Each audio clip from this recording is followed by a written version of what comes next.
Northside family, and welcome to week 6 of Dear Church. I cannot believe it's already week 6. About done.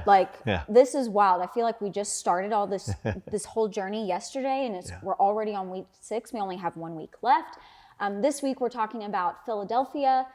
It's a church that actually didn't get any type of punishment or no reprimand or anything like that. Which is really, really interesting. But something that was talked about today, and it just had me stirring a lot of thoughts, was in your sermon you had mentioned that God gives us what we can handle, because they talked about in the verse about they had little strength.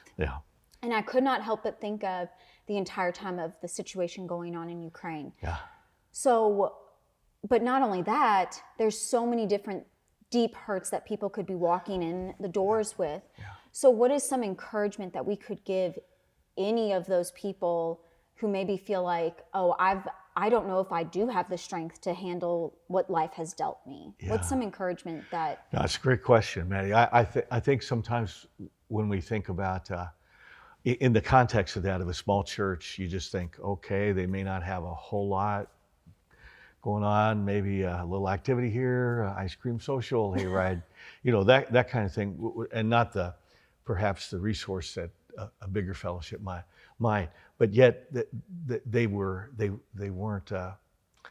corrected because they hadn't been out of line. They were really faithful. So there's just something about just being faithful and trusting God, and they didn't deny Him, even though the culture was pushing them much towards that. They weren't dependent upon numbers to be strong. It was something from the inside. It was this deep integrity.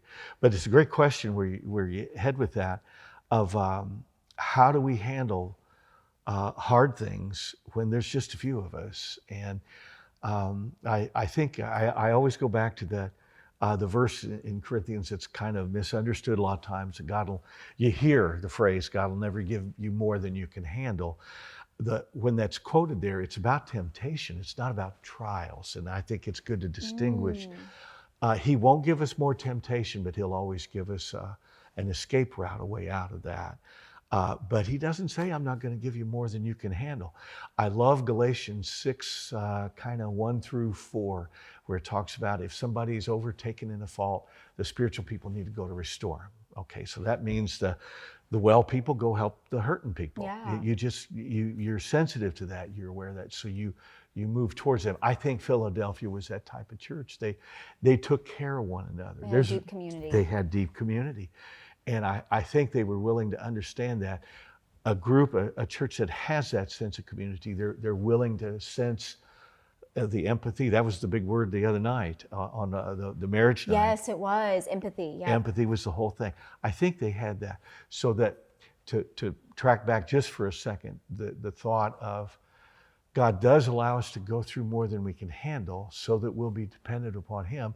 But that Galatians 6 goes on and it says, after you try to restore them, but be careful that you're not tempted to side with them or come down on them.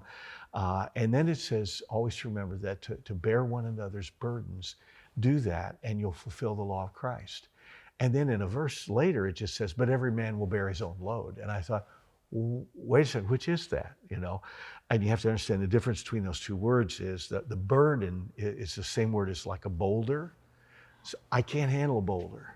Yeah, a boulder is really heavy. Oh, it's real heavy. So, I'm going to need help. So how can we help people in our small group, in our church, across the world, across the town with the boulders?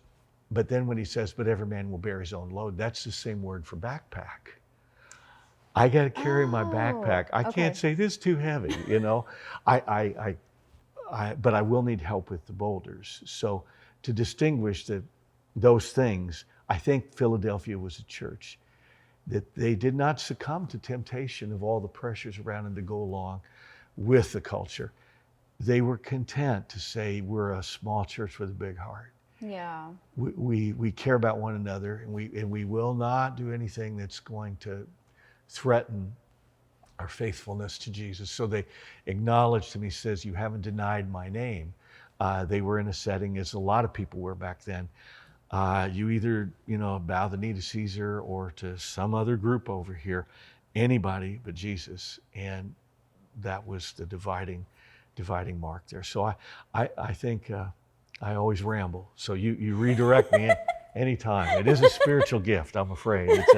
It's the double-edged sword. I think it's a beautiful spiritual gift. You're very, very kind and tolerant, though. But I think there's something, it's just such a good question, because we have to be able to be there to bear one another's burdens. And just as you mentioned in the Ukraine situation now, goodness, how in the world do we come alongside some people 5,000 miles away? Oh yeah, they're so far away. I know we've spoken before about loving, it's mentioned so many times in the Bible, love your neighbor as yourself. Yeah. Well, they might be 5,000 miles away, but they're still our neighbor. Still a neighbor. Yeah. Like how do we love them well, even though they're so incredibly far away? Yeah, I think you pray for and you find out about. And for us, we're trying with our daughter, Rachel's, and you've been there. Oh my gosh! It's the next country over, but we'll be fine, Lord willing, and everything. But our thinking is, okay, how can we maybe help if something comes up of help refugees coming out of there, and be a source of that. So I think, and I know other churches around there are already way ahead of that. How can we partner with organizations over there that are there that we trust and can know and can help? So all that to say, I think Philadelphia, since they scored so good on their evaluation, I think they asked those questions. How can we help? Because they were willing to take care of each other, and nobody strayed away in any bad way. So they got an A on all their reports. Yeah. Straight A's. Straight A's. Yeah. Well, I know that we don't have a whole lot of time left, but there's a lot packed into this verse. Is there anything that you really were hoping to cover tonight, but maybe weren't able to quite get to it? Yeah. Let me see. Unfortunately, I got to shave 7 minutes off tomorrow, so because I went over. So I probably did cover a whole lot. I think the things I love to sit, if you can always sit more with a verse or a phrase. Yeah. Is there something that because groups are going to be watching? Oh yeah. this. Oh, that's right. Groups. So is there something that they can sit on more? You guys will they'll dive in on where you're led. I know how you guys do this. There's 5 questions. You don't get past the first one, or the second one, but that's the way it ought to be, because God leads every group a little bit differently. Yep.